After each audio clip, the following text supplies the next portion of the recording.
Now, a Republican revolt and a House divided is undermining Congressman Kevin McCarthy's dream of becoming the next Speaker of the House. But the California Republican says he will continue to fight for the top spot.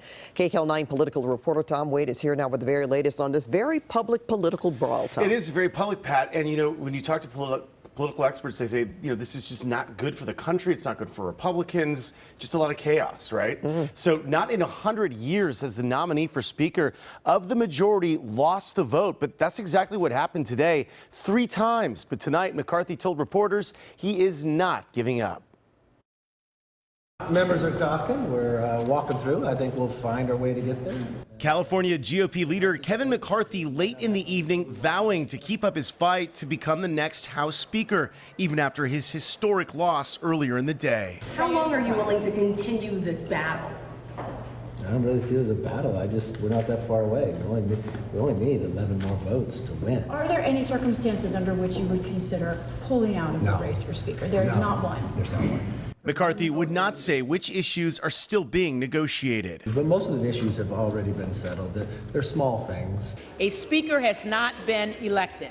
Earlier in the day, McCarthy failed to secure 218 votes to win the speakership. The House voted to adjourn rather than keep voting, leaving McCarthy and the House in limbo. What we saw on the floor today was heartbreaking, frankly. Santa Clarita Republican Mike Garcia, who is supporting McCarthy. We've been fighting and clawing for this majority, and to on day one of our majority, it sure feels an awful lot like, you know, we're still in the minority. At issue is a bloc of about 20 Republican members known as the Freedom Caucus, who have so far refused to support McCarthy, even after McCarthy made major concessions, like agreeing to allow a snap vote on removing him if he's elected. It's like asking your leader to pour gasoline all over themselves, and then having that same leader, you know, hand out 435 matches and just pray to God no one decides to strike the match. For their part, all Democrats united behind New York's Hakeem Jeffries as their next leader. He collected 212 votes. It was a very sharp contrast to see Democrats united to a person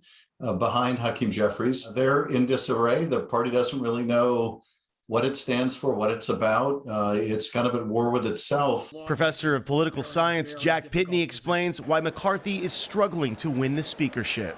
Kevin McCarthy is great at personal relationships, at glad handing. He's great at fundraising, and that's what's got him to this point.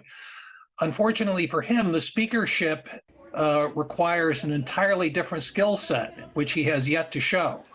He's not particularly great at counting votes, not particularly great at long-term strategy. Do you solemnly swear? Across the Capitol, Vice President Kamala Harris swore in the senators-elect. Kentucky Republican Mitch McConnell became the longest-serving party leader in Senate history. We have a lot of work ahead of us, so I hope we can find some ways to come together. But coming together on anything cannot happen until the House chooses a leader. Do you think McCarthy will pull it out in the end? Or? Yeah, I think ultimately, you know, we're going to make it rain longer than they can tread water.